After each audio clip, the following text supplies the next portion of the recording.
మీ నెల్లూరు జిల్లా ఈ ఉప రాష్ట్రపతి ఎన్నికలో ఆయన గెలుపు ఖాయం, మీకు ఎలా అనిపిస్తుంది? మంచిది, చాలా సంతోషం. కాకపోతే మాకు ఒక కొరత కూడా ఉంది. ఆయన కేంద్ర క్యాబినెట్లో ఉంటే మాకు బాగా మేలు జరిగేదేమో అనేది తెలుగు రాష్ట్రాల్లో, ఇది 2 రాష్ట్రాల్లో కూడా అటువంటి అభిప్రాయం ఉంది. అయినప్పటికీ కూడా ఆయన ఉన్నత పదవికి వెళ్తున్నారు కాబట్టి రాజ్యాంగంగా పరంగా మరి 2వ అతిపెద్ద పదవి రాష్ట్రపతి, ఉపరాష్ట్రపతి, అది చాలా సంతోషమే. అందువల్లనే ఆయన అభినందించాం అందరం కూడా. మాకు తెలుగు రాష్ట్రాలకు కొరత ఉన్నప్పటికీ కూడా ఉన్నత పదవి కాబట్టి అందరం కూడా అభినందించాం. తప్పనిసరిగా గెలవబోతున్నాడు ఆయన మొట్టమొదట 1977లో ఒంగోలు పార్లమెంటుకు పోటీ చేశారు. అప్పుడు నెల్లూరు జిల్లా నుంచి ఉదయగిరి, కావలి 2 అసెంబ్లీ సెగ్మెంట్స్ ఒంగోలు పార్లమెంట్లో ఉండేవి. అప్పుడు ఓడిపోయారు ఆయన. కానీ 78లో ఉదయగిరి అసెంబ్లీ సెగ్మెంట్కి రావడం జరిగింది. అప్పుడు మేమందరం కూడా మా పెద్దలు, మా తండ్రి గారు కానీ మిగతా అందరూ చాలామంది అంతకుముందు కాంగ్రెస్ని అభిమానిస్తున్నటువంటి వ్యక్తులు కూడా వెంకయ్యనాయుడు గారికి సపోర్ట్ చేశారు. అందుకనే మంచి మెజార్టీతోనే గెలిచారు. 10,000 పైచిలకు మెజార్టీతో గెలవడం జరిగింది. తర్వాత 83 వచ్చేతలకి నేనే కాంగ్రెస్ అభ్యర్థిని అయినా సరే, అది వేరే విషయం అనుకోండి.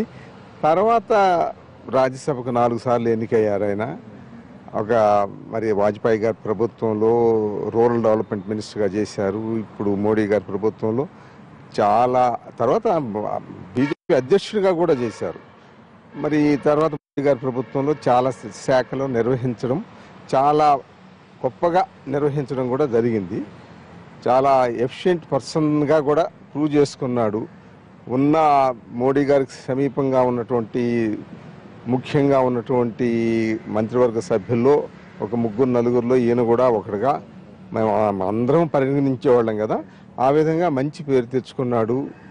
తెలుగు రాష్ట్రాలకి కూడా ఒక విధంగా చెప్పాలంటే చాలా అండగా ఉండే ఆయన ఇక్కడ. ఇప్పుడు అండ లేకుండా పోద్దేమో అనుకుంటున్నా, కానీ ఇటు వైస్ ప్రెసిడెంట్గా కూడా రాష్ట్రాలకి న్యాయం చేయొచ్చు. అందుకని చాలా సంతోషంగానే ఉంది. గొప్ప మెజార్టీతో కూడా గెలవబోతున్నారు ఆయన. 790, దానిలో కొన్ని కొరత, లోక్సభలో కొన్ని ఖాళీలు, రాజ్యసభలో కొన్ని ఖాళీలు ఉన్నప్పటికీ కూడా, రాజ్యసభలోనే లోక్సభలో కూడా ఉన్నట్లున్నాయి కొన్ని. అయినా కూడా 790 మైనస్ ఖాళీలు 500 పైచిలకు ఎస్టాబ్లిష్గా ఉన్నాయి. ఇంకా కొన్ని ఏమన్నా జరుగుతాయో మనకు తెలీదు. గొప్ప మెజార్టీతోనే గెలవబోతున్నారు. సాయంత్రానికంతా అది ఫలితాలు కూడా రాబోతున్నాయి. బహుశా 7వ తేదీ నెల్లూరు కూడా వస్తున్నారు. అక్కడ పౌర సన్మానం కూడా ఉంది. నెల్లూరు సొంత టౌను, నెల్లూరు జిల్లా హెడ్ క్వార్టర్స్. మరి ఆయన అక్కడ కూడా వచ్చి అక్కడికి అందరూ కూడా ఆహ్వానించారు. ఆయన పౌర సన్మానం జరగబోతుంది. మరి ఉపరాష్ట్రపతిగా తప్పనిసరిగా మనకి తెలుగు వారికి ఒక గౌరవంగా అభిప్రాయపడుతున్నాం మేమందరం కూడా.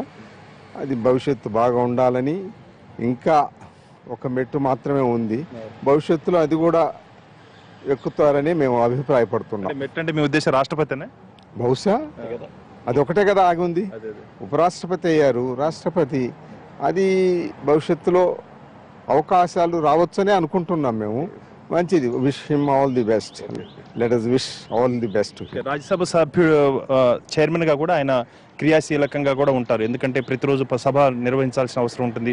సభా సమావేశాలు జరిగేటప్పుడు, పార్లమెంట్ సమావేశాలు జరిగేటప్పుడు డెఫినెట్గా ఒక సభని చాలా హుందాగా నడపడానికి అవకాశాలు ఉంటాయి. తనకున్నటువంటి అనుభవం, ఈ పార్లమెంటరీ అనుభవం చాలా ఉంది కదా.